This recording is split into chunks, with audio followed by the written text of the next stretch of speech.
பரந்தூரில் தொடருகிறது தேர்தல் புறக்கணிப்பு. குறிப்பாக பரந்தூர் பசுமை வெளி விமான நிலையம் அமைக்கும் திட்டத்திற்கு எதிர்ப்பு தெரிவித்து இந்த தேர்தல் புறக்கணிப்பானது நடைபெற்று வருகிறது. காஞ்சிபுரம் அருகே பரந்தூர் விமான நிலையம் அமைக்கக்கூடிய அந்த திட்டத்திற்கு எதிர்ப்பு தெரிவித்து தொடருகிறது இந்த புறக்கணிப்பு.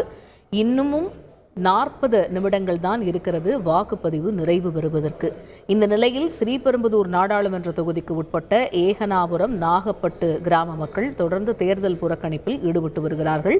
அவர்களிடம் தேர்தல் நடத்தும் அதிகாரிகள் பேச்சுவார்த்தை நடத்தியும் தற்பொழுது வரை அவர்கள் தேர்தல் புறக்கணிப்பில் இருந்து அவர்கள் விழவில்லை. தொடர்ந்து தேர்தல் புறக்கணிப்பில் ஈடுபட்டு வருகிறார்கள் என்பதே தற்பொழுதைய கள நிலவரமாக உள்ளது.